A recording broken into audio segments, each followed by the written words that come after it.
Hi again. So yesterday we had an amazing storytelling session, and today again we're gonna have another amazing storytelling session because I have heard the stories of these women and I know how amazing they are. And as you all know, June is Immigrant Heritage Month, and June 20th was World Refugee Day. So in the spirit of the celebration of art and culture, join us to listen to Yamira and Noor's story. And I will start with Noor. So I'm going to introduce Noor first, to go over who she is, how she ended up being in Jacksonville, Florida, and then she will start telling more about herself. But Noor is an architecture design associate working in Jacksonville, Florida, a wife and a mother of two teenagers. She eagerly embraced life challenges as opportunities to learn, grow, and most importantly, she's with other originally from Baghdad, Iraq, and having to go through really hard life circumstances. Noor tries to share her story, spare hope, and encourage refugees like herself, especially women, to treat every challenge as fuel to keep moving forward her passion for design. Her passion for design led her to the architecture school. She graduated from the University of Baghdad in 2003, and it took 16 years to land her dream position naturally. Some of her hobbies include interior decorating, space planning, and painting. The journey is the story. Noor has learned that life goals will or will not be met, but we should never give up on our life. So I will go now and have Noor share her story with us and share her culture, and I hope you enjoy it. Thank you so much, Basma. It is so true. The journey is the story. Today, I'd like to share a little bit, just a little part about the journey. Like Basma said, my name is Noor Al-Qaisi. I am originally from Baghdad, Iraq. I came to the United States in 2012. I worked as a teacher when I first came, and then gradually I managed to land a job in what I finished studying in Baghdad, and that is the architecture field. Participating in the new American Student Program by Weaved-Teals, I was asked to share an object that holds a special memory for me. And since I've left the country 14 years ago and having to live in two different countries before I managed to come to the United States, I don't really have a physical object that I still hold with me. So I decided to share about a little cultural experience, something that I can recreate wherever I go, and that is the Iraqi tea. Today, I would like to share about something special about the Iraqi culture that holds something really special for their hearts, and it's like a cultural celebration. Iraqis like tea. They like to drink tea. They drink it in the morning, in the afternoon, and even in the night. Sometimes they drink it after a heavy meal. It is typically served free in restaurants after meals. And some of you may know that Iraq has a problem in their infrastructure. We don't have electricity. We have that serious problem, especially during the summertime. So even when it's summer and the temperature is over 100 degrees, we still drink our hot tea. My special time in drinking tea is usually in the afternoons. Why? Because this is the time where the family gets together. It's usually the time when people come back from work, they eat their lunch, they might take a little nap, and then they wake up and drink the tea. When the teapot is present, that's when the family all gets together. A special memory for me was in my grandmother's house, where we used to sit down together around her and wait for our turn to get the tea. My grandmother, a very old woman, we are a very big family. I have 4 uncles and 3 aunties and over 30 grandchildren. We usually sit together. She used to sit on a mat. She likes to sit on the floor. A mat that is similar, a little bit similar to a yoga mat. She would have a big tray in front of her. And in the tray, she would have a teapot that is a little bit larger than this one. and should have the traditional Iraqi cups, which is called the istikan. This is what the istikan looks like. You would find the istikan in every Iraqi home, even in Iraqi houses that are outside Iraqi country. It is a very solid tradition, drinking the tea. In her tray, sometimes she'd have the Iraqi cookies. This is called kleche and kak, and we usually dip that with the tea. And sometimes we'll even have like pistachios and nuts and all the crunchy snacks that we can eat with the tea. Now, the most important part, and this is my favorite and holds a very special memory for me, is the conversations. When you sit down and drink tea, it brings everybody together. Even today, my children, my teenagers, they will let go of their smartphones and come because they want to drink tea, and we start conversations. Many conversations in my grandmother's house was related to, for example, war. We'll talk about community, the neighbors, what happened. For example, how is the war affecting the date of when school is going to start, or even economy, like how are people living. Now the tea, there are some cafes in Iraq also called gahwa, and they only serve tea. And this is where people in the neighborhood gather together and they sit down and they can play like card games and talk also about life. The tea is not only something that we practice in our lives, it is reflected also in art and music. For example, we have a famous Iraqi artist called Nizar Salim. He paints figures that represent the symbol of Iraqi art. He had a painting called Khadri Chai, which means make the tea. It's a very famous painting. And you can see that painting reprinted and made again and again in pillows and accessories like refrigerator magnets all over country of Iraq and also outside Iraq as well. And because I love his painting, I repainted a copy of his painting, and it's this one right here. As you can see, there are two figures, a man and a woman, and this is the istikan, and it has tea in it. Istikan. Now, the tea is not only represented in art, but also in music. I am going to play a music piece that is called Make the Tea, and it talks about an Iraqi woman who made tea, went to bed, and woke up in the morning and found her husband has gone to another city. And because I'm talking about tea, I would like to share the recipe of tea. It is very simple. Now, the Iraqi tea is not your relaxing tea. It's not a lavender or a green tea. It's quite a strong tea. It's our source of caffeine in the morning. And I usually do it with tea flakes. And I start by putting 4 cups of water in a teapot. I bring it to boil. And then I use the tea flakes, and I use 3 tablespoons of tea. And after the water boils, I put the tea flakes in the water. I also use some traditional spices, and that is the cardamom spice. This is a classic spice that is used in the tea recipe. You can start the music. And then I let it simmer for a while, and then I serve it. And I think today my daughter Mayar is going to join me to drink some tea with me. Mayar, do you want some tea? Come on.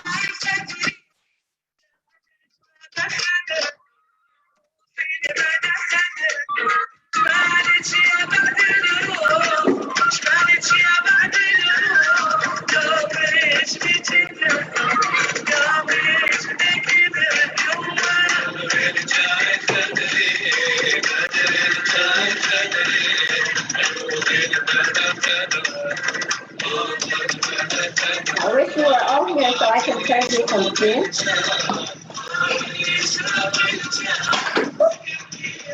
This is the Iraqi cat that we like to dip in the tea.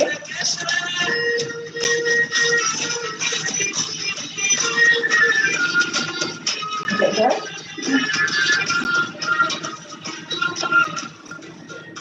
I hope you enjoy it. Thank you so much, Noor. Noor, do you put a lot of sugar in the tea or no? Yes, I am guilty of putting a lot of sugar. I like my tea sweet. Yeah, many Iraqis like the tea so sweet, which is something I cannot handle anymore. But this is so funny that you just mentioned. So in Iraq, the place where people gather, it's called gahwa, which is Mhm. coffee. Which is Uh, coffee, yes. but we never drink coffee, we drink tea in it. So it should be called something around the tea. And by the way, in Iraq, as you heard the word chai, this is the main word for the word tea in here, chai. Yes, Kadri Chai, that is exactly right. Thank you so much for listening. Thank you so much, Noor. I really appreciate it. And enjoy your chai with Kaak, with your daughter. So beautiful. Here we go, Florida. We are bringing so much culture in cuisine and taste. And we are now jumping with Yamira, who also brings so much to this state. So Yamira was born and raised in the island of Puerto Rico. She is a holistic life coach, wellness chef, and founder of Breaking Bread with Yamira. Growing up in Puerto Rico, shaped Yamira's love for life, nature, culture, music, of course, food as well. Yamira will be sharing more about her story. And through my relationship with her, I also learned that she writes poems. So that's another talent that I discovered. So here we go, Yamira. Tell people more about who you are and share with us all the passion and love you have. Hi, Basma, and everyone tuning in. Great afternoon. I like how Basma said I write poems. It's more like I've been put out of my comfort zone to write poems for the New American Speaker Program. So thank you for having me. Today, as you can see, I'm dressed up with my gear because we're in the middle of a couple of events. So I'm glad that I was able to take a break and join and talk about what we do. As Basma shared, I live in Florida now. I was born in Puerto Rico. And it's interesting because when I made the decision to leave the island, I was supposed to come to Florida first, but it didn't come down that way. I actually ended up going to Pennsylvania first, up in the Lehigh Valley Mountains. Then I moved to Mississippi, and I lived in the Mississippi area for about a year, and then we came to the Orlando, Florida. So my journey, and I want to share that with you today. And of course, I will also share a poem that I was inspired to write by Miss Haley and Basma. It's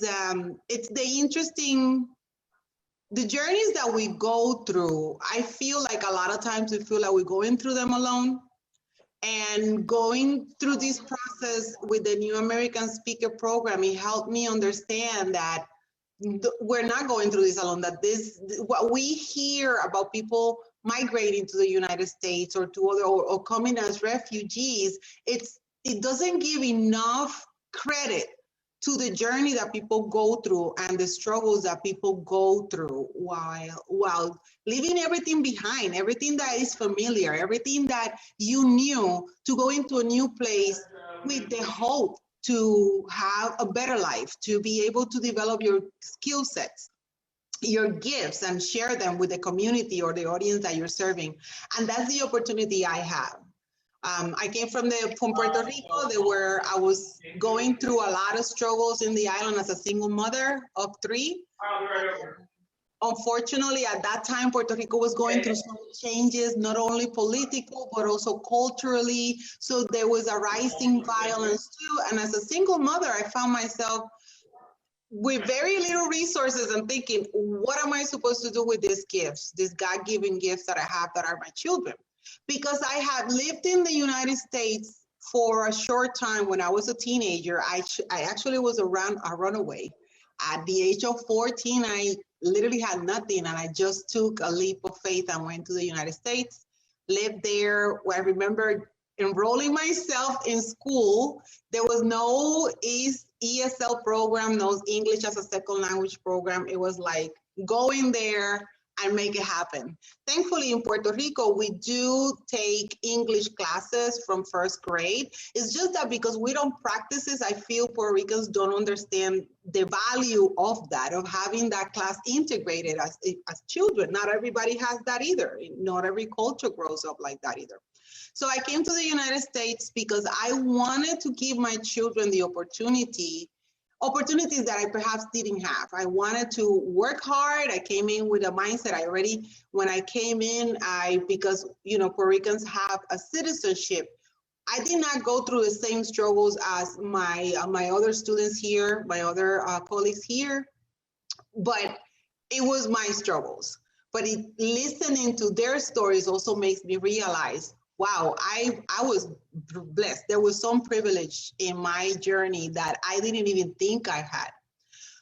And other than that, the stories are very similar. We come in not knowing where we are, trying to let people see the best of us, working hard, getting integrated with the community.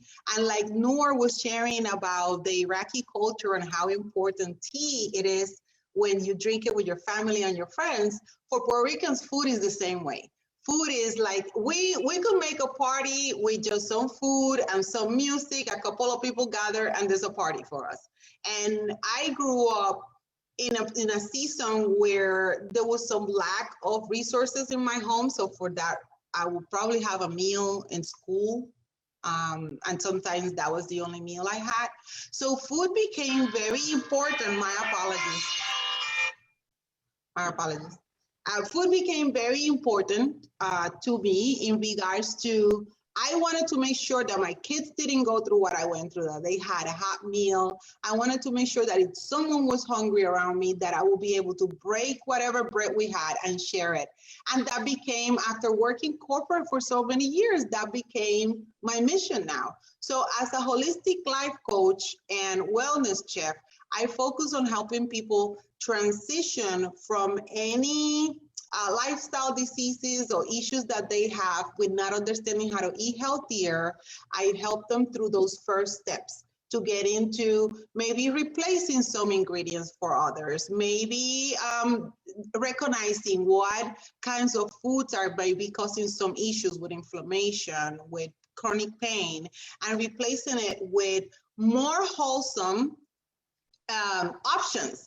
I did not know that my journey moving to the United States was going to prepare me for this too, because living in different areas of the States, it also helped me embrace culturally because of the food, because I will make a point of learning the recipes of the area, the cultural background of the foods, the agricultural resources of the area that we were in. I had that desire to learn and teach others about it. Food for us, when we were in Pennsylvania and Mississippi, and the resources were scarce in regards to, I could not find the same ingredients that I grew up with in Puerto Rico. When we did find them, breaking bread together for us as a family is kept us hopeful.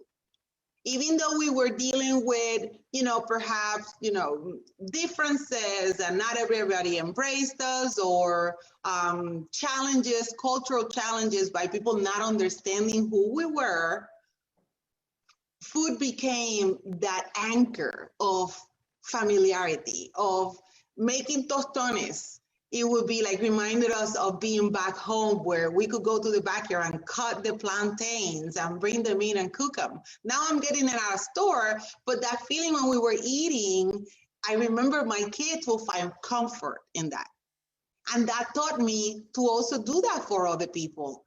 When I'm in a situation when, for example, if I learn a recipe from Basma, it will be my blessing and pleasure to be able to make that recipe for her, because it will remind her of those familiar flavors of her family, of her land, and everything else. So that's what I do with food, not only helping people feel better, but also embrace where we come from. And one thing that I love about food and ingredients, it's that even though, for example, in the Caribbean, where I'm from, we might use an ingredient like cinnamon differently, but Basma in Iraq can also use cinnamon. And we have that in common, and we could share those recipes, and we could share the differences, and we could share where our ancestors also used these ingredients for healing. So to me, food is that connection between people. It's that area where you could sit down and enjoy flavors, and maybe a year, 2 years from now, remember that dinner because of the flavors that you had and the conversations and the family got in together. One thing that I always longed for when I was a child was sitting down at the table with my family. That's something that I remember doing it when my grandparents were alive, but once they passed, things changed. And I remember seeing my friends going to their homes and seeing them sitting down at the table, and I longed for that. And I could share that, thankfully, because of the sacrifices that we made, because of the struggles that we pushed through, because of the challenges that we didn't allow to stop us, I can say that as an adult with my children, I've been able to enjoy that. I've been able to enjoy sitting at the table, breaking bread together, enjoying each other, talking about our day. And that's something I learned when I was a child. So our journeys, everyone that is here and is in this class, we have shown that when people are given a chance, a fair chance, where laws are created for the benefit of the people within justice and order, we all win. I mean, our last class, when I'm listening to all the testimonies and the stories, everyone has made a great impact in this nation, a positive impact in this nation. And not only that, but we're also sharing our culture. You know, someone who's never been to Puerto Rico, someone who's never been to Bhutan, by talking to us, they could enjoy that experience. So this program, I feel it's important in many, many ways, but showing the humanity behind those words, it's key for creating laws and an establishment that embrace immigrants and refugees and people moving to the United States with respect, with justice, with order. We're not, you know, that's not being taken off the table, but in a way that, hey, let's look at this as a benefit to us. It's a benefit to everyone when I use Felipe's Hogwarts tale. John, what? Remember, Yamira is working today while she is also sharing her stories. I really appreciated Yamira, and Yamira kept actually talking about a class. The New American Speaker Program was also inspired and started with the Learn, Share, and Change project, because we thought the importance of sharing our stories and bringing together immigrants and refugees from different backgrounds together so we could really stand in solidarity by learning about their stories. But through the process, Yamira shared with us a special poem that talks about her name and her struggle and where she is now. So I'm really excited now to hear from you, Yamira, this poem, and share it with our attendees. Thank you, Basma, and I hope everyone likes it. Okay, so, and this is the background of this. I was in a trip overseas, and someone from, I believe it was from Nigeria or Kenya, I can't remember. When they saw my name, they told me the meaning. So that's where I went back to that memory and wrote this poem, and it goes like this. My name is Yamira Lee Johnson Marchani Marrero. I was once told that my name meant still standing. Yamira, still standing. And it made sense since my innocence was taken by abuse and neglect. I've been through the storm, through the desert, I've been through the fire, and I walked through the valley of death. I've been beaten, left behind, forgotten, overlooked, and left for dead. Don't lose hope, they said.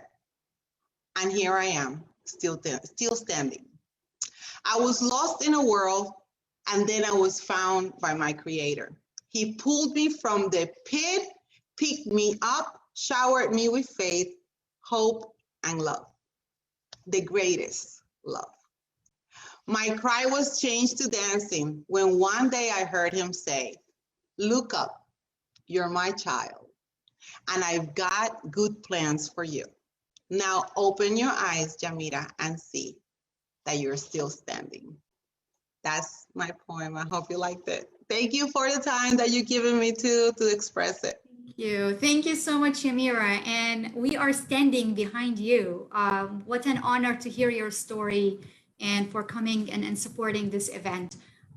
Really thankful for you and all the work you are doing. And please reach out. Yamira has her own website. I don't know, Yamira, if you would like to promote where people can find you. Absolutely. Thank you for that opportunity too. Our website is www.breakingbreadwithmira, M-I-R-A, breakingbreadwithmira.com. You could find there, we have a blog with information on how to transition to healthier eating. We also have scientific and factual information about how to deal with lifestyle diseases. And we're getting ready, thank God, now to get started again with our food. So soon we'll have more information about the food services we offer here in Florida. Thank you, Basman. Thank you, everyone. Thank you. Thank you so much. And to hear more stories, really check the New American Speaker Program YouTube channel that has all the stories that have been shared this year and last year from both cohort.